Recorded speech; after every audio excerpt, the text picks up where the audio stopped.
We are live for a new episode of the Electrek podcast. I am Fred Lambert, your host, and as usual, I'm joined by Seth Wintram. How are you doing this week, Seth? I'm good. All right. No sponsor for this week's episode. If you guys want to sponsor the Electrek podcast, one of the top 10 biggest automotive podcasts in the world, you can reach out to us through the show notes or info at Electrek.co, and we're going to get back to you. We have plenty to talk about this week. It was a very interesting week in the EV space. We're going to start with some Tesla news as we usually do, and then we're going to move on to some Rivian news, interesting Rivian news, GM news, and much more. And then at the end of the show, as we always do, because we're live on all the platform, we're going to take some questions from you guys. So if you have any question for us, you can put them in the comment section right now. We're going to get to that in about 30-40 minutes or so. And if you do enjoy the show, you can always press the like button, the share button, the notification, subscribe button. All those things help the show tremendously, help the stream. So, all right, let's jump right in. Let's start with some Tesla pricing news. There was a price change, a price increase, which is pretty rare for Tesla these days, on the Model 3. And it's the brand new, newly launched Model 3 refresh in North America. Obviously, it's not quite new in the rest of the world. It was launched last summer, but just last month in North America. And over the last week or so, there's been two price increases on the Model 3. On the long-range version, the Model 3 rear-wheel drive is still the same price at $39,000, but it's up $1,500 on the long range. Now it starts at $47,500. And what makes this more interesting than anything else is the comparison to the Model Y, because the Model Y has always been more expensive than the Model 3. It's a slightly bigger vehicle. But now it's basically the same price or cheaper than the Model 3. So the starting price of the Model Y long range is $48,000. So only a $500 difference if you place a new order.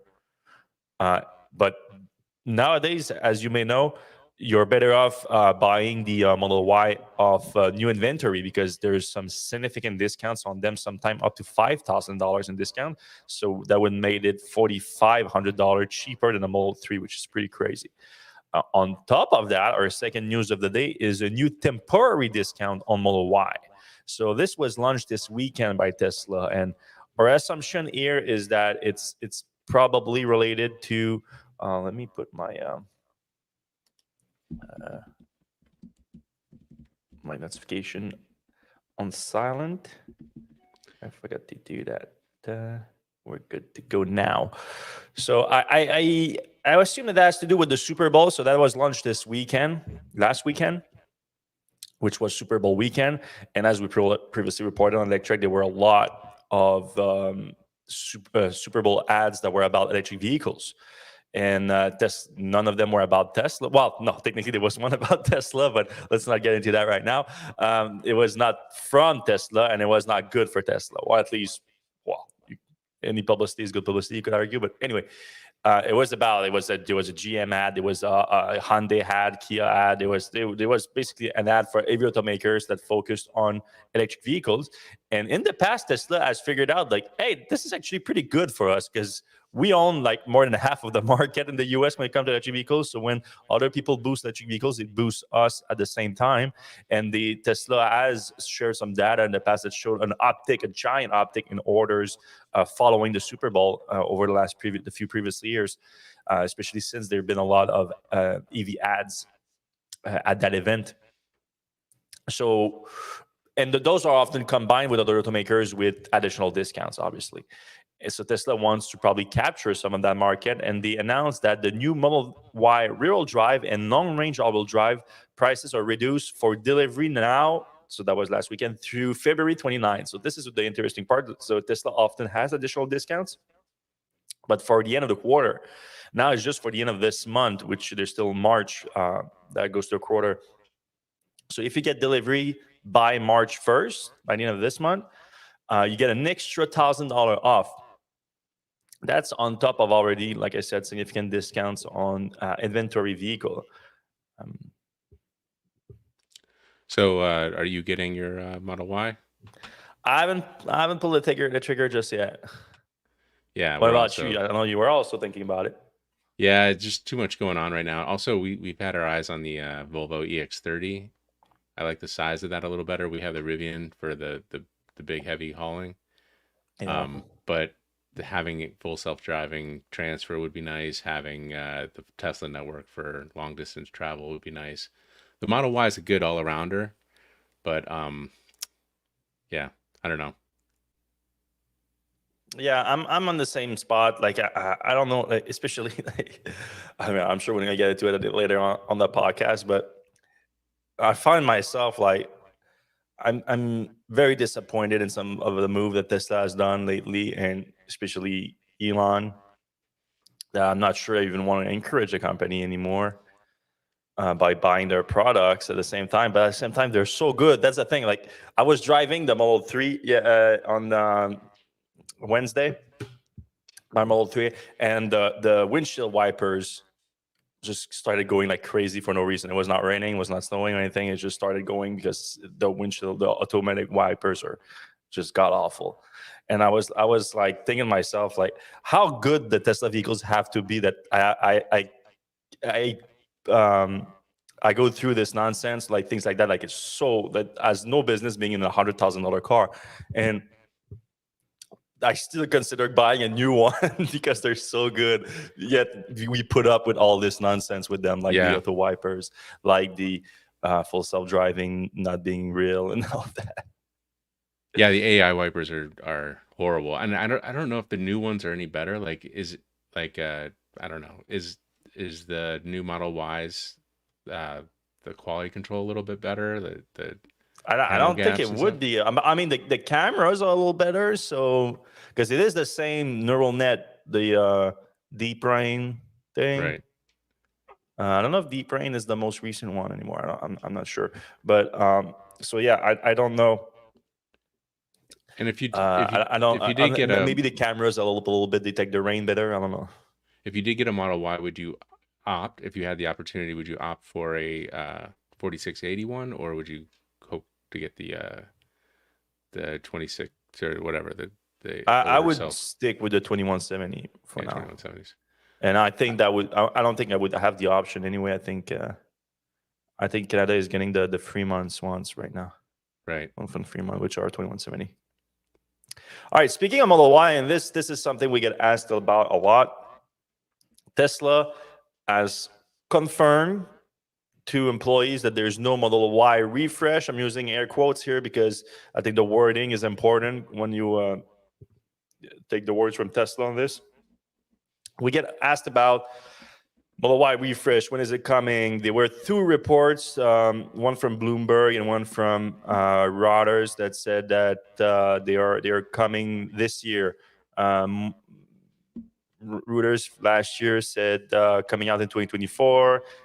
Juniper is the code name, just like Highland was for the Model 3 refresh. And Bloomberg more recently said that Tesla plans to release the Model Y refresh in mid 2024, early Q3, if I remember correctly. So obviously, this is the Osborne effect. It's not good for sales when you think that a refresh is coming and all that. So Tesla is trying to counter that, and how they counter it is that they sent a note. Tesla does that sometimes. This time it's coming from Tesla Scope. Send a note to sales employees about talking points regarding a specific subject. Because Tesla employees at the sales level, they're not being told that much. Like you don't actually know what's coming, what's not coming, and all that. Tesla keeps that very secret. But now Tesla saw it as a big enough problem with these reports that they wanted to clarify. I read the note here. We heard your feedback that some customers are waiting to place their Model Y order as they anticipate a refresh similar to Model 3. It is important that we communicate transparently that there is no refresh to Model Y launching this year. All right, what does that mean? What does that mean? So obviously Tesla has had issue with the word refresh in the past. Elon said that Tesla doesn't do any refresh. They have a tendency to release upgrades to their vehicle programs as they are ready for manufacturing. So Tesla can update the Model 3, Model Y several times throughout the year without even announcing it, without doing anything to emphasize it.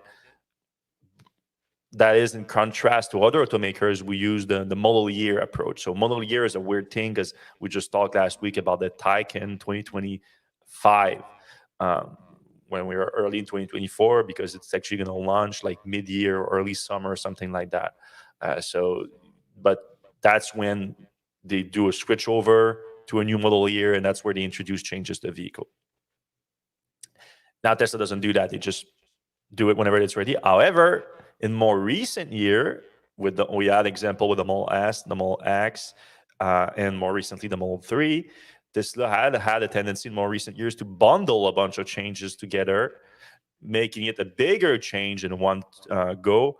And those have been called refresh, and they are in line with what the industry is doing, just not on a regular model year timeline like the rest of the industry. So it's possible that Tesla is still planning some significant changes to Model Y this year. It just won't call it a refresh, like this note is saying. So it doesn't mean that those reports are completely wrong, though they could be. I'm just putting it out there because we know how Tesla operates, and they might just be trying to squash the Osborne effect here, and not being completely transparent. Just Yeah, introducing I this mean, possibility. when you change the design, like the front end of it, the car, so significantly, it's hard to not like call that a refresh. And I think that's what Reuters and Bloomberg are talking about. And it would be weird if Tesla, in June or July. I mean, the fact that they're ending these promos, these Model Y promos at the end of March, to me is kind of like, well, what's at the end of the March? I mean, I know it's the end of the quarter, but like the demand's not going to, blow up in April, is it? I mean, I guess it's spring, so people are buying more cars, but I don't know. It seems kind of weird. Yeah, I mean, it would be weird if Tesla is communicating that right now, and like literally weeks away, there's a significant upgrade. So, but I do get your point. But and since Tesla even like a refresh similar to Model 3, I assume that maybe Tesla this could at least confirm that you might not expect like the ambient lighting and the like the new front bumper, the more aggressive front bumper. Because Model 3 and Model Y have very similar bumper, like a little enlarged, obviously, from Model Y, but they used to have, I should say, a similar bumper. So maybe it makes sense to introduce like similar change. So this should at least confirm that, I would think. But like, there's a few like technology, like the new frequency damper, shock absorption technology, things like that could make sense too. Yep. If you introduce that in the Model 3, it could make sense to make that in the Model Y also. Small changes that improve the quality of driving a lot without being like called a refresh. Like Tesla introduced that in the Model Y, I wouldn't call that a refresh. Do you think the Model Y will come out in Europe or Asia before it comes out in the US? It seems like that's That's a good point though, because this notes was communicated through North American salespeople. So that's a good point. Maybe they do still launch a Model Y in, though that would be hard though, because that would make that would still, obviously the news would come to North America that there's a new Model Y, and will make sales a lot harder in North America if it's not launched here and it's like the Model 3. And like exactly what happened on Model 3 last year, when the Model 3 sales dropped significantly in North America. Right, and that's why they're so robust right now. Yes, but it's not a bad thing for Tesla, because Model 3 was already so much of a smaller product than Model Y. Right. Model Y sales in North America being affected by that would be very harsh, unless Tesla can do more price cuts, obviously, because price cuts always trumps everything else in terms of demand creation. But I don't know how much more room Tesla has. Like I said, the Model Y is now less expensive than Model 3 for the all-wheel drive version, obviously. All right, this was a big piece of news for the first half of the week. The image is gone on this. Okay, that's probably a little bug with our new image thing that we rolled out. All right, so this is a very terrible situation, a horrible crash that happened 2 years ago, and it just came out in the news this week. The Washington Post did an entire report on the crash that involved a Tesla employee, a recruiter in Colorado named Hans von Hohen, not sure how to pronounce that, and his friend Eric Rossiter.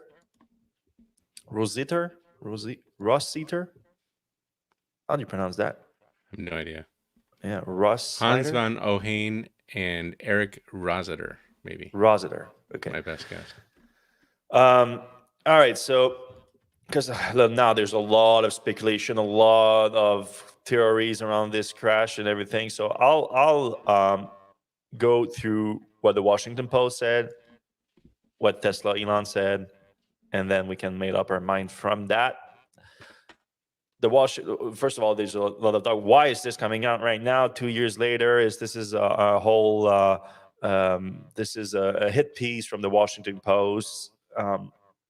The reason it's coming out 2 years after the crash is there was a lengthy investigation that came after the crash, and now the investigation is done, and the family is talking, and that is why this is coming out now. So there's no conspiracy behind that. The crash happened in May 2022. Hoang and his friend, we'll go with Hans and Eric.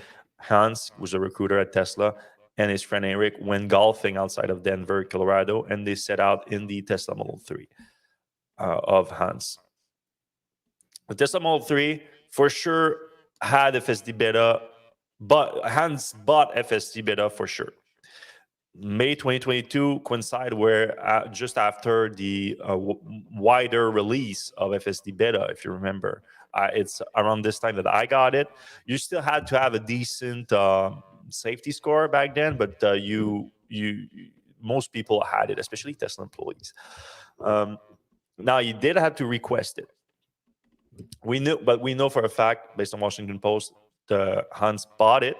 We also know from friends and family that he was showing the FSD beta to his friends. So at least he was claiming that it was FSD beta. Could potentially has been confused with enhanced autopilot, potentially, but he was telling people this is full self-driving beta, and he was showing it to them. His friend Eric, on the way to the golf course, said that Hans was using it, and even that he had to correct it a few times, that it made Eric uneasy. But Hans said it's normal. It's the new technology, and sometimes you have to correct it if it's swerving away and all that. They get to the golf course. They play 21 holes. And as you do on the golf course, you drink. They drank. They drank some decent amount, apparently, enough to blow at 0.28% alcohol level in the blood, which is 3 times the legal limit, which you should never, let's put that clear. And because I've been accused this week of justifying drunk driving, which is like anyone suggesting that is either malicious or has very little reading comprehension. But you should never get behind the wheel after drinking any significant amount of alcohol, obviously. Now, Eric said that, because you also shouldn't get in a car with someone who has drunk a significant amount of alcohol. Eric said that when they set back to drive home that day, he didn't see Hans as being drunk, being impaired with alcohol. He obviously knew that he was drinking, but sometimes you think, I'm fine. I'm not justifying it. I'm just saying that was the logic. But he was also drinking quite a bit. Yeah, the boat, he obviously is the one who blew 0.28. Right. His friend never blew, unfortunately. They set out to drive. On their way back, they hit a tree. The car caught on fire. Eric was able to escape. Went back to try to help Hans. A tree was blocking the driver's door. Hans couldn't escape, and he was screaming inside the vehicle as he caught on fire. Horrible experience for both of them, I would assume. And the autopsy determined that the cause of death was smoke asphyxiation and thermal damage to his body. and very sorry for him and his loved ones and family. Now, for the fact of the case, again, the autopsy proved that he was drunk during the thing. So obviously, he's responsible for the crash. You cannot get behind the wheel of being drunk. Now, right after the crash, and what launched this long investigation and all that, right after the crash, Eric told the first responder that Hans was using a full self-driving on the way back. I don't. He never really said that full self-driving was the cause of the crash. He said he was using it. So obviously, this launched an investigation into it. And now, where things get really weird is that normally Tesla always comes back right away. It was like, we have the data logs. Here, what happened? The car was not on self-driving on autopilot or anything like that, or it was, but the guy was not paying attention and whatever. There's a lot of things. For a big part of the years at Electrek that I've been reporting on that stuff, I've been believing Tesla a lot based on the logs. However, I've changed my opinion on that because I've seen now a few occasions where Tesla would say that the crash was not on autopilot or not on FSD beta because seconds before the crash, the FSD beta disengaged, for example. And we've seen that. I've been driving on FSD beta and it's telling me, take control, because I cannot handle the situation now. And then you take control, but there's a crash. It's like, who's responsible there? Obviously, you should always be paying attention. And if you are paying attention, you should have the opportunity to take control in time. I can see, though, certain scenario where you cannot, even if you're using the system properly, you're not impaired and everything. Obviously, in this case, he was drunk, so it's unlikely that he would have been able to successfully control the situation if that's what happened. But now, in this case, there's not even any logs. Tesla says that, well, first of all, the car completely burned down, so the police cannot recover. There's now like kind of a black box type system like you see in airplanes. They weren't able to recover that. However, Tesla has always been able to release logs, or at least their own interpretation of the logs, because the car will beam the logs at all time through cellular network. Tesla says that in this case, the car didn't do that. It's possible that's because it was in the mountains, so it's where there's no good signal, so that might be it. All right, so now that's what we have. We have witness saying that the car was a witness, which again, eyewitness are not perfect, far from perfect, especially if they're impaired. But we have a witness that said that Hans was using FSD when he died, was using FSD on the drive there too. We have friends and family. We have his own wife, his widow, that said that Hans was regularly using FSD beta and she didn't like it. And she used the Model 3 too and didn't use it because she didn't like it. But Hans was a fervent defender of the system. Now, Tesla also didn't told to the police that we don't know if he was using any ADS system at the time of that. So the police had to do their own investigation into the incident, and again, they determined that he was responsible because he was drunk, but they still wanted to do the way that they said it is that the Colorado State Police determined that intoxication was the main factor behind the incident, but they also conducted an investigation into the possible role of this full self-driving and ADS into it. Ultimately, the State Patrol Sergeant Robert Madden said, given the crash dynamics and how the vehicle drew off the hole with no evidence of sudden maneuver, that fits with the driver assistant features.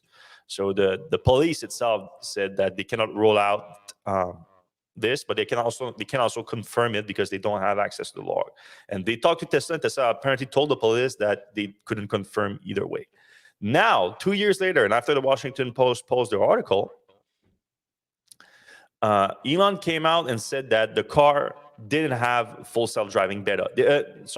His exact word where the car didn't download FSD beta. Let me see. Obviously, the great people at Tesla owners, Silicon Valley, said that I was a liar, spreading fake news and all that, and that Elon responded to that. It was not on FSD. The software, unfortunately, never been downloaded. I say unfortunately because the accident probably would not have happened if SD beta had been engaged, which is a stupid thing to say from Elon. Can we stop there for a second? Yeah, go ahead, Sid. So let's just get the facts of this story straight.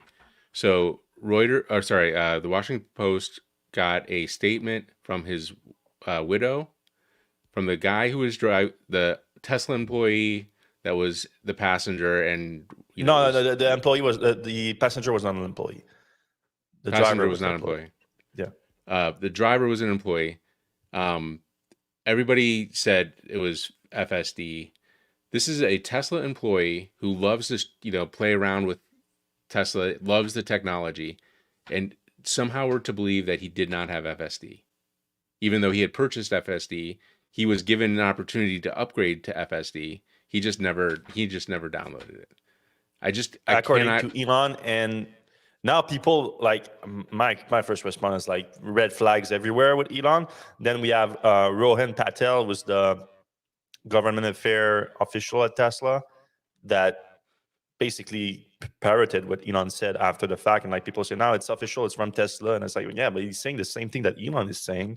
He did have a little bit. Patel did have a little bit on one thing. He did have because there was a really weird thing, is that Tesla, in the Washington Post talked to NHTSA, and NHTSA confirmed that Tesla reported that crash as related to ADS system, as they have to NHTSA. So like now the question is like, why do they report that if they say that they cannot even confirm if any ADS system were involved, FSD beta or otherwise? Then Patel confirmed that they reported it because they received information. There was a complaint that ADS system were involved in this crash. They believe that the complaint is not fair, but because there is one, they reported it to NHTSA, which is weird. Again, NHTSA said that they cannot confirm whether FSD beta or any ADS system were involved in the crash. So these are all these different like things coming up. My main thing is that the guy definitely bought it, because Tesla, the Washington Post saw in the Tesla account that the FSD was both listed as included and active. The active part is the one that I don't see any active thing in my own account, so I don't know where they got that exactly, because active will mean that it's on the car. And then even he still got an email recently. I'm talking about Hans here. Still got an email from Tesla marketing asking him to transfer his FSD beta to a new car. So how do you have FSD and it's not on your car? Like, there's no way to own FSD and not have it be on your car. Yeah, you can buy FSD beta. You can buy the FSD package, and if you don't click the request button inside your car, you won't have it. You won't have FSD beta. Right. You still have like the features that are involved with FSD, just not the city street driving and intersection. But I mean, the profile of this guy, like, that's super nerdy. He's driving on FS, according to wife and travel partner. He's geeky. He's a Tesla employee. There's just no way he didn't have FSD in his car. Like, there's just no way. I can't imagine, if he's driving around city streets, like, that's not autopilot. I don't know. It's hard for me to, like, I can't square this. There's some road on which you could activate enhanced autopilot without FSD, but I don't know if that's the case of the specific like mountain roads. And at the end of the day, so I can definitely see. Another thing I should make clear before I say that: friends and family have no reason to lie. There's not going to be any lawsuit, anything like that. The family tried to get a lawsuit going. No lawyers in the world wanted to touch it for good reason. Drunk. The guy was drunk. Was intoxicated. He's going to be found responsible for this accident no matter what. So there's no money at play. There's no money to be made. You can maybe make the crazy conspiracy theory that Tesla shorts or whatever, or financing them. I don't know, whatever. But it would be a stretch. There's no evidence whatsoever for that. So they have no reason to lie. His wife, 2 friends interviewed by the Washington Post, plus the witness, also his friend that was there, all said that he was showing up people what he called full self-driving in his car to people around town. They all said it. So I can agree that there's a very slight possibility that all these people, including the employee himself, confuse enhanced autopilot with FSD. That would be its own problem in itself, by the way. If Tesla employees cannot tell the difference, like you have a problem right there. I find that highly unlikely, especially considering the timing of the release of FSD beta, especially considering how widespread people knew how to get FSD beta. You had to have a high safety score, you had to have a request button on and all that. Like that's it. It was as simple as that. It would be extremely unlikely that he didn't drive it. So I think Elon is either lying or Tesla has made an error where they don't have on the server side the right data on this, which is far from a stretch. Like you could have the wrong information and the car actually got FSD beta. Not only that, I know people that were able to side load FSD beta. I tested FSD beta in Canada before it was ever available in Canada because I was in one of those cars. The downloaded word is the keyword in Elon's rebuttal. Exactly. So this is important. Also, note that Elon says that without ever like saying we know that he bought it, but he never actually downloaded it. So he's not even like bringing that up. He's being like very careful with his words there. Yeah. Also, why is he saying that now and not saying that like 2 years before to the police and saying like it's weird because the police were still investigating whether FSD beta was on. Like they said that they cannot rule it out. It makes no sense to me. And at the core of it, at the beginning, like people, I see Mr. Turkey Neck here saying that the crash was a year ago. The post article was biased, in my opinion. Bottom line, both the occupants were very drunk. This should obviate other blame from the accident. Some would apply to any ICE accident. That's not the right take on this at all, Mr. Turkeynet. Before Elon got involved and possibly lied or shared some misinformation on this thing, this story was about a problem with being overconfident in Tesla's ADS system, whether it's autopilot or full self-driving beta. It's a real problem. I mean, Seth, I'm sure you had this experience before. I had it a dozen times where you talk about FSD beta. Like, you have FSD beta on your car with someone, you explain how it works. And like one of the first thing, if not the first thing they say is like, cool, now you can drive drunk and the car will drive you home and things like this is the number one thing that they say with maybe like, oh, you can fall asleep and get to your destination. And then you have to give the whole speech of like, no, you cannot do that. You're still responsible for the car. You have to keep your hand on the steering wheel, be ready to take control all the time. And Tesla will not take responsibility for a crash. So no, so there is this issue of people being overconfident in full self-driving beta and autopilot. So in this case here, you could make the possible argument that Hans had a whole day of day drinking and playing golf and was so confident in FSD beta that he decided to get into his car after drinking and he thought it would be no problem driving home and then crashed. Like, this sounds very likely to me. More likely than Elon's, unfortunately, this accident would have never happened if you had FSD beta on, which is a wild thing to say. Now the story is not that anymore, though. The story is not that anymore. The story is like, is Elon and Tesla lying about this? Are they hiding things? Are they getting this wrong? It's like, what's happening? Because if the evidence points to there was FSD involved, or at least there was enhanced autopilot involved. So that's what I like from like the Tesla fans that attack me on this is like, shut up, Fred, you don't know what I'm talking about. Maybe you had enhanced autopilot on. Like, well, okay.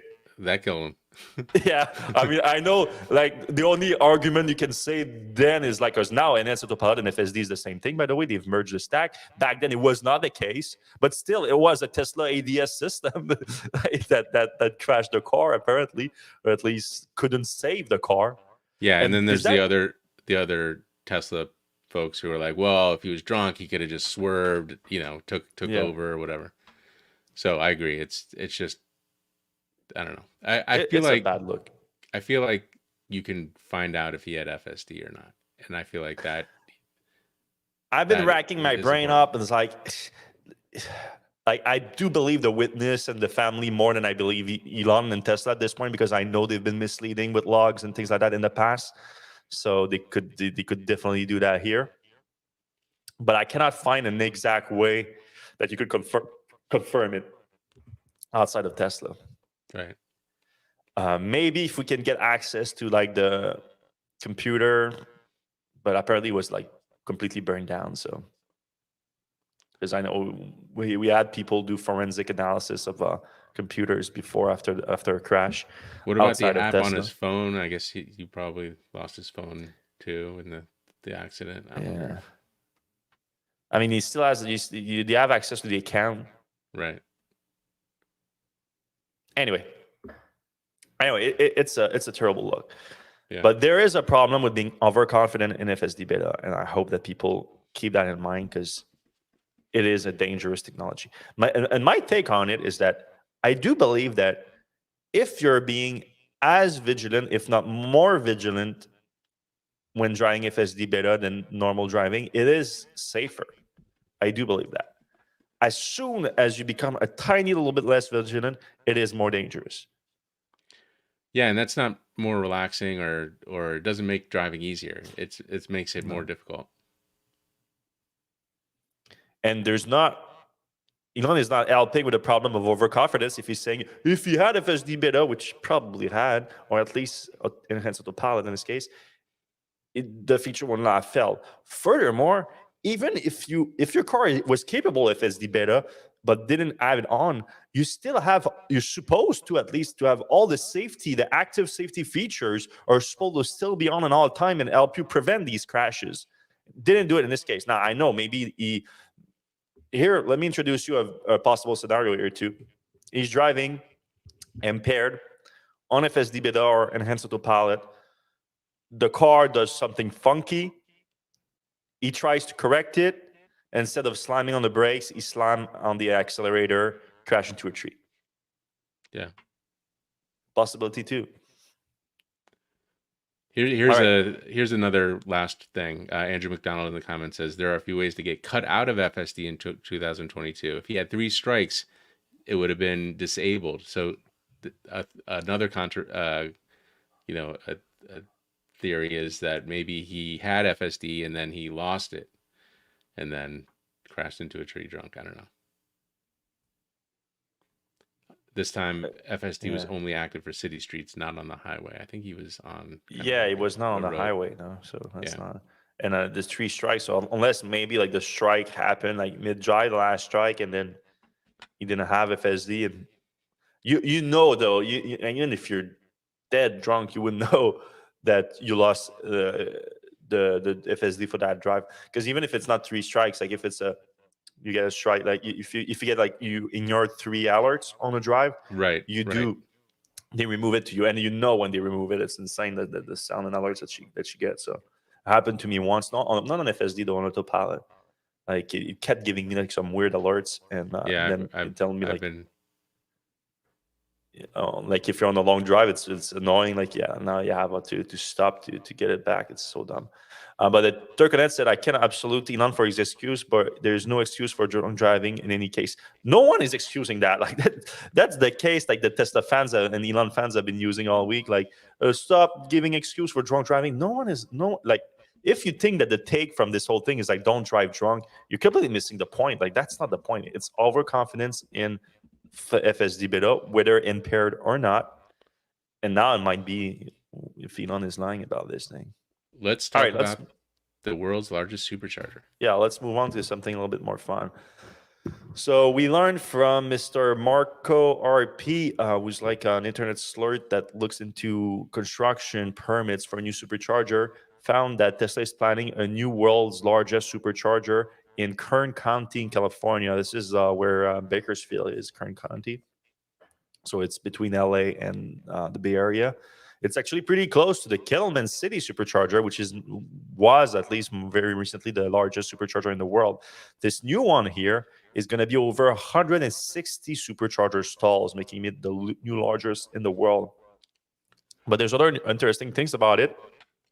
First of all, if you look at the plans here, all these stalls on the right here, 16 of them are pulled through charging stalls. So this is great if you are towing in the Model Y or now a Cybertruck or now basically any electric vehicles capable of towing, because by the time that these launch, they will likely be open to other EVs too. And the pull-through stalls are great for when you're towing because you don't have to unhitch your trailer to use them. So that's awesome. Well, you see all these other stalls too. Also, it's over 150 of them, and they all have solar canopies over them. So probably like a few megawatt of power, I would assume, at that size.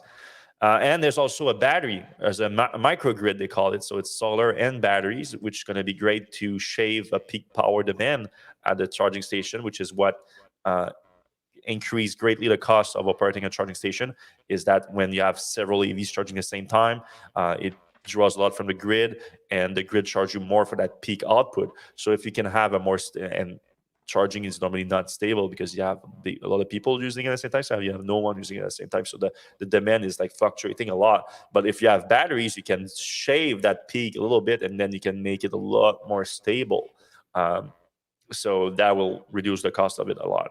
So this is probably a glimpse at like what future large charging stations are going to look like.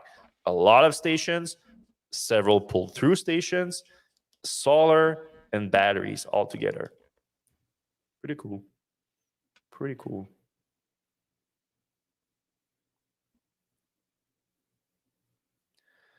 Moving on. Oh yeah, we have some Cybertruck news. So we've seen a lot of report this week from other news media about the Cybertruck already rusting.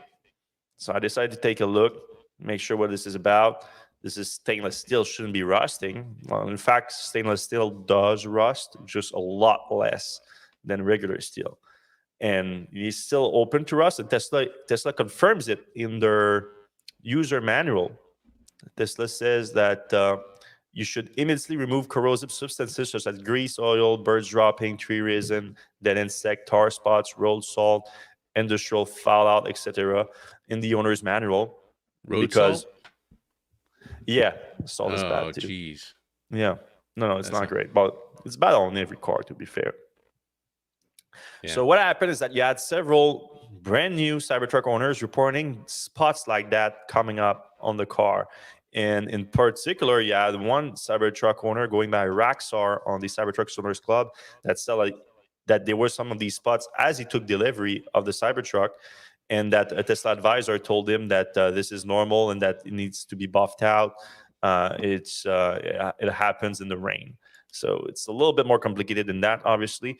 The main theory right now, no one knows exactly what's happening, but the main theory is that this is an environmental factors. It's debris basically on the vehicle, and those debris make the rust on the stainless steel. So yes, the Cybertruck is rusting with debris on it. The fix is pretty easy, really, is that you need to clean it. You need to keep it clean, like any truck, which is fair, obviously, but it does play a bit against this idea that this is a super rugged truck, like you don't care, like if people like ding it with the door or something like that. Like, yeah, but still there's some care to it, there's some maintenance to it. So a lot of people that have had this issue have been using the clay bar. They've been like rolling the clay bar on this thing, and apparently that removes a lot of these debris without affecting the stainless steel, and then you can buff it out the rust on it. So the fix is relatively easy. Keep your car clean. But yeah, it is rusting if you have debris on it and then it's exposed to water. The issue doesn't seem to be especially widespread, obviously. A lot of people did mention, though, that if you have it like on delivery, it might be rail dust.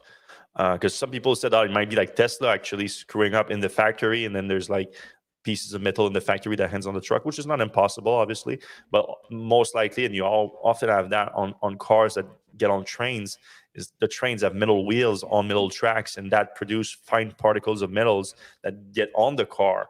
So it's very common. Normally, they clean it right away when they get it, but if it wasn't cleaned properly for long enough and there was water between then and delivery, you might have these issues. All right, last night, still on the Cybertruck, Tesla offered to accelerate the delivery timeline for Cybertruck reservation holders through the referral program. So Tesla offered to redeem referral credit to accelerate Cybertruck delivery. So if you have a Cybertruck delivery and you want the Foundation Series all-wheel drive or the Cyberbase, you could get paid 30,000 credits, which is the equivalent of 3 car purchase being referred or 30 demo drives, and then you buy this award and you get your Cybertruck within 45 days instead of waiting. So you get to bypass all this reservation, all those 2 million reservation, if you get that. Now, it was put in the middle of the night and it's sold out within a few hours, so it's not available anymore. But Tesla seems to say if you miss your chance to claim, check back later, additional accelerated deliveries. So it sounds like Tesla will bring back this award. Now, it's a bit controversial. The people will say, it's not fair. I put my reservation on the first day, and Tesla still hasn't reached out for me to convert my reservation into an order. We've been saying this for years, ever since the Model S, really. The Tesla reservation process doesn't really matter. Like, doesn't really keep your place in line. I mean, Seth, did you reserve the Cybertruck on the first day? I did, but somewhere down the line, I canceled my order. Oh, you canceled it. Okay. I think when I got my Rivian, probably. Yeah. Like, I know plenty of first day people that never got an invite to convert. All right. Moving on. Oh yeah, there was a new update this week that had an interesting thing about more accurate range prediction. So Tesla last year, we noted that Tesla has made a lot of improvement in that, adding crosswind, headwinds, humidity, ambient temperature, tire pressures, and all that into their calculation to get a better range prediction, more accurate one, which I think is the most important thing in curbing range anxiety over longer range. You want to get into the car, put your destination in the navigation system, and it tells you exactly what range you get to get there. So that way, you're going to be able to get there, and you know what you need there. You need to charge there, or can you go to your next destination from there? Simple as that. Now Tesla has added one thing. It's kind of I thought they were doing that already, but Tesla has added battery age as a factor. So they say in the release note, your estimated battery range now incorporates additional characteristics related to the battery aging over time. So I don't know. Like, obviously, the capacity, I would think Tesla already knows. Like, your battery lose capacity over time, so I think they would know that. But maybe Tesla, because Tesla obviously has a ton of data, so now they have more data on the aging batteries. So maybe they know now that if a battery is a little bit as a certain age, maybe other factors become more important, so they can like change the multiplicators on certain factor based on battery age. I would assume it's that. I would assume it's not the actual like battery degradation, because I would be shocked if Tesla's not using that already. But it's still interesting. Another thing in the same update, Tesla now gives you a time on battery preconditioning when you go to a supercharger station. So if you enter a supercharger in the destination of your navigation system, at a certain time, Tesla start preconditioning the batteries. Now, if you're going to a supercharger that's very far away, so like if you have like an hour, 2 hours to drive, that's not really a problem. Like Tesla will start the preconditioning in time to be ready to get there. However, if for some reason like the battery is already lower and you get into your car and you just now enter a supercharger that's like 10, 15, 20 minutes away, now your car will tell you, well, in fact, like you need that much time to get the battery to where we need to be to have optimal charging. So that's good to know, so that it will arrange the charging in function of that. So it makes sense. We have a few more news items to discuss before we jump into the comment section. So if you guys, I know we already answered a few questions that were like directly related to what we were talking live, but if you guys have more questions for us, you can put them in the comment section right now. I want to get to it in like 5-10 minutes max. All right, so Stellantis finally adopts NACS, Tesla's design connector for North America. They were the last major automaker to do so, and it's the first time that we have a different announcement for this. So every other automaker, the announcement was the same. Basically, is that We're gonna adopt NACS in North America. We will put them in new vehicles starting in 2025. And before that, we made a deal with Tesla to supply adapters, CCS to NACS adapters to our existing owners so that they can access the Supercharger network, which is like basically the carrot that Tesla was using to convince all those people, all those automakers to get on board. Is like, we'll give you access to our Supercharger network, which is going to help your EV sales, going to help your existing EV owners a lot. But there's none of that with Stellantis. In this Stellantis' own announcement, first of all, they don't call it NACS, so obviously they don't have to, and they don't even have to have a deal with Tesla to adopt NACS because the SAE has made it an official standard now, and I guess the official standard name now is J3400, J3400. That's the new charging connector standard Rolls off the tongue. approved. Sorry? Rolls off the tongue. Yeah, from SAE. So Stellantis announcement says that instead of NACS, and then they say that they would be in select battery electric vehicle models launching in North America for 2026. So maybe not all of them, sounds like. And also, there's no mention of the Supercharger network. There's no mention of a deal with Tesla. Instead, Stellantis is promoting Iona. Is that how you pronounce that network? Iona? Yeah. Iona. That's the automaker network. So that was announced last year. It's a big new charging network coming to North America in partnership with BMW, GM, Honda, Hyundai, Kia, and Mercedes-Benz. All of those automakers have also announced NACS adoption and our J3400 and deals with Tesla to access the Supercharger network, just not Stellantis. So now it doesn't mean that Stellantis won't have access, that Stellantis EV drivers won't have access to the Supercharger network. There's just no deal with Tesla right now, and you need a deal with Tesla right now unless you're using the Magic Dock Supercharger, which is only a few of them. So unless Tesla just open all of them to NACS, there's no deal with Stellantis for now. Rivian has released a teaser for the R2 launching next month in just a few weeks on March 7. So this is the image right here. So basically confirming that they're going to have their, now this is part of the Rivian brand right now, these two headlights with the bar, the headlight bar, and the two oval red headlights. We cannot, this is the pattern that we reported on before that could give us an idea of the R2 also. Obviously, with the front end, we don't know if this is going to be a SUV or a pickup truck, or are they going to be both available? It's not clear. There was this new image that we just posted, I think. Yep.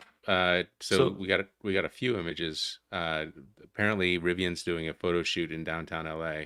And here's one if you're watching with looks like there's a cover being taken off of it. I mean, these are all taken from a high rise, so you got your iPhone 25x zoom optical thing, but you can kind of see it's a similar shape as typical Rivian. The interesting things are the charge port is actually in the back of this thing versus the front driver's side, so it's in the back passenger side, so that'll be interesting. I don't know if that's good or bad for superchargers. I guess it's if you're not towing as much. You also can see the silver trim is gone, so it's like a black trim around the edges. And obviously, obviously it's smaller. It's got different hubcaps as well, or wheels. It looks great. It's tough to say that it's smaller, really. Like, to me, obviously I'm not as familiar with the R1S as you are, since you see one every day, but I could easily confuse it for an R1S right now. Yeah. I mean, I only know that it's smaller because I know that it's smaller. I can't tell from the picture. The charge port is weird to me. Like, I don't quite, I mean, I have my issues with the charge port. It's not necessarily the placement, but like, it seems like super over engineered, especially with the snow and ice up here. But it's interesting that they're putting it in the back. So like, if you're towing, like, that's going to present a problem. So maybe this is not for towing. Maybe this vehicle is not a towing vehicle or not primarily a towing vehicle. But since then, even then, like back, at least put it on the driver's side if the back, so that Right. You could like pull into a most cars have it on the supercharger. driver's side. Right. It's Superchargers easier. would be on the driver's side. Yeah, I agree. That's a weird call on their part. I don't know what yeah. I'm the not a idea fan of is. that. No. We'll find out soon. Yes. And then we had one last one. Oh yeah, Super Cruise. So for Super Cruise fans, big news this week. They are almost doubling the map of highways and roads where you can enable Super Cruise, which is a true hands-free driving. It's not a level 3 hands-free. All right, it's not like you have to pay attention. It's just Yeah, you have to pay attention. you don't have to have your hands on the wheel. Right. And they have eye tracking. So on Yeah. the steering wheel, there's actually sensors. And if your eyes are off the road for too long, it starts freaking out. And, just like Tesla's and Ford's Blue Cruise. It is, I would say, a better experience than Tesla's because you don't have to put pressure on the wheel. You don't even have to have your hands on the wheel as long as you're looking straight ahead. And I think people who have like both, like I think people like the Super Cruise better just because of the less amount of physical like pushing the wheel to the side. And Tesla's even gotten like they've gotten naggier and naggier with their updates. Yeah. So Super Cruise is still And just like being a passenger. and it's so bad when it's not nice outside. Like right now in Quebec, I was driving back from Quebec City earlier this week, and it was a little bit slushy outside, and my car got dirty, and I kept getting alerts on the highway that like one of the camera was partially blocked and everything, and like they Yeah. don't give you the alert one. It's like I'm not gonna stop. Like I'm gonna keep driving right now. Stop giving me the alert, telling me I know. Leave it there. Leave it the alert. But instead, what they do is like every like 2 or 3 minutes, it Oh wow. keeps popping it up and screaming at me. And I have the Joe mode on, so the alert is not as strong, but it's still strong. And like it screws like when you're listening to a podcast or something like that. It's so annoying. So yeah, but the big difference with Super Cruise 2 is that it requires mapping. So obviously you need to map. Yeah. And you're limited by your mapping. But they had already 400,000 miles of mapping in North America, and now they almost double it to 750. So you see the map there. That was the old map, new map. Yeah, they're getting smaller highways, not Yeah. just interstates. They're state highways now. So Yeah, it's it beneficial. looks very well covered at this point. Yep. You can go all the way around Gaspésie in Quebec. It looks like. Well, you already could, but actually, Canada has been a lot.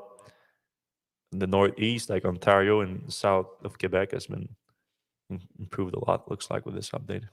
Yeah, I would even say like in the Edmonton area, it's better than like the Dakotas. Yeah, there's not that many cars though with Super Cruise electric cars.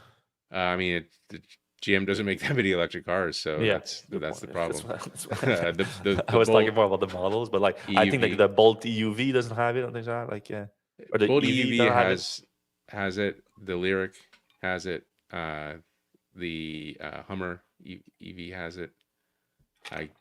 Silverado has it. Mm-hmm. Yeah, it's in some places. All All right, right. let's jump into the comment section. All right.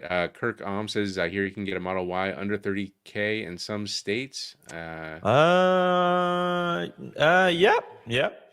mean, Yeah, I after guess all the the base incentives. version is like what 43. 43 brand new, no new inventory incentive. Right. Rear So wheel you can drive, get probably not long 3 or 4 thousand of inventory incentive. So yeah, it's 43,000. So I'll remove the 7,500. You had 35. You can probably find a 2 or 3 incentive easy on new inventory. So you're already at 32. Then if your state has an incentive on top of that, which is common for like New York, California, Colorado, yeah, you can get that thing for $30,000 right now, which is pretty nice. All right, Skeeter Magoo says, I love to see someone finally make a device to e-hybridize regular cars like an electric wheel or something cheap and easy. There are actually, I think it's like college groups or small startups that are working on electric wheels that you can put on cars, and then Yeah. they charge by regenning and stuff. So that's kind of I'm cool. not a fan of that though. Putting like motors, batteries. I mean, Yeah, it's not the batteries, but motors in the wheel. Like your wheels, like I don't know about you, but where I drive my car, like the roads are not great and the wheels take a beating. I don't want yeah. my motor in my wheel. I want my wheel to be able to take a beating. All right, hypothetical from Dan Overstay. Question for Fred: if you could transfer your Roadster referral credits into a free all-wheel drive Cybertruck, would you take it? Oof. Cyber Beast, maybe. Right. At least give me a Cyber Beast. Like, but we're still talking like a half or a Half third price. of the Yeah. value. So it would be a hard like. I guess if Tesla like gives off on the Roadster, which like at some point they should, if they're not gonna make it, just tell us at one point. Like it's like 6 years late at this point. Um, then yeah, I would be open to an alternative, but I would prefer a Roadster. Yeah. Obviously, a Founder's Roadster, they're valued at $300,000, and the Cybertruck is like 100, and the Cyber Beast is like 120,000. What if they It's just gave you a $300,000 Tesla gift card? yeah, that would be I would not complain about Yeah, that. I would also do that. If anybody in the Tesla referral program is listening, Uh, we are down. We talked about Turkey Neck on the um, earlier about the crash. Question: is there a chance this could have been mixing up City Streets beta with FSD that existed for years before the actual FSD beta came out? City Streets beta, I forgot about that. well, I mean, it was still part of FSD. Like everything that was part of FSD is still FSD. I mean, it's not FSD beta, sure. Like FSD beta is very much like the FSD beta program, but these are features that were part of FSD, so it would be the same thing. Like I don't see how that would be like misconstrued or anything. Like, Yeah. unless you're talking about like the intersection thing that they introduced, like where an intersection like was part of it. But even then, like it doesn't sound like this would be involved because he didn't crash on an intersection. He crashed on a road, on a mountain road. Tesla breathalyzer update coming. That would be cool. They could actually use AI and the cameras to give you a sobriety test. I mean, that would not like it would be sad if we start everyone needs a breathalyzer inside their car. But I always thought that a court. I don't know if it's like that in every jurisdiction, but for like a repeat offender of drunk driving, the court can enforce that you pay Oh for a yeah. system in your car that you have to blow before you can even drive the car. Yep. I mean, We have I've family never looked friends up that are. these systems, but if they are efficient, it's a great solution if they are efficient. If Well, you can also obviously confirm that this is the driver and you're not asking some rando on the street to blow it for you.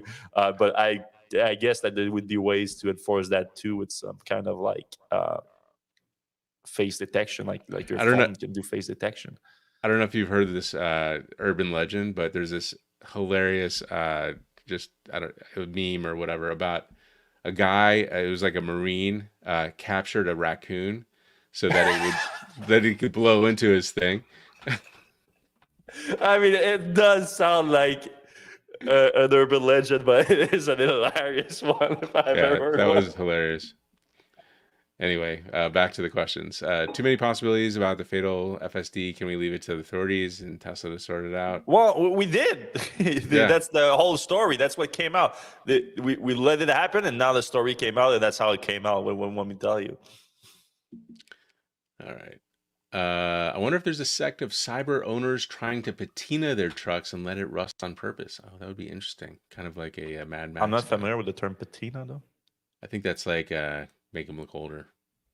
Uh, Correct me if I'm wrong. Question: do autopilot and FSD-B exist side by side in the vehicle, and how different are the actual commands? That's a good question. No, not if you have FSD beta active. Um, when you do activate now on highway or in city street, it's FSD beta because it's the same stack now. So if you activate it in city street, you use FSD beta, and then when you go on the highway, you use FSD beta. So there's no autopilot is like not a thing anymore, I guess. If you have FSD beta, I don't know if that makes sense. All right. Real quick comment. BYD is the killer out there, out of sight. They're coming on strong. Mm-hmm. Another one. Shouldn't Stellantis enter into a signed agreement to get an account with Tesla if they want to access their Supercharger network? No, their owners have to. The owners simply have to download the app if they want to use the Magic Charger one. But yeah, for the non-Magic one and for the upcoming adapter, that's other thing. Mr. Turkey Neck asked about Super Cruise. I was actually talking to a friend of mine who's got a Bolt EUV with Super Cruise, and we were talking about like you get Super Cruise for 3 years when you buy the car, but after Nice. that it's kind of up in the air and they don't tell you how much it is. And he was saying it would be smart for them to do it by the mile. So like every mile that you use Super Cruise, it costs 10 cents or something. That way, they're charging you very little, but you're getting some utility, every, whatever. I feel like that's not a bad thing to think Because about, you at might least. be in a situation where like there's road you drive often on that doesn't have Super Cruise, and then you pay the monthly payment, and then Yeah, I mean, you if pay it you're for just paying by the nothing. month or Yeah. for it in general, it's not this, equal. But if you're actually Hmm. getting utility out of it, maybe that's something. I don't know.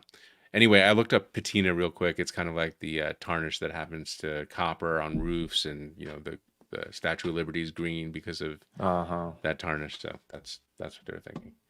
Okay, well, that was it for this week's episode of the Electric Podcast. I hope you learn interesting things like what patina means, and but obviously more about electric vehicles and all the news that came out this week. I appreciate every single one of you that tuned in into the show. If you do enjoy the show, you can give us a like, a subscribe. All these things are free to do. Takes a second. It helps the show more than you think. If you're listening on your podcast app right now, if you can give us a 5-star review, only if you enjoyed the show, obviously, but a 5-star review helps the show be promoted on those apps a lot more, and we appreciate when you do it. All right, that's it for us. We're gonna see you same times, same place next week. Have a safe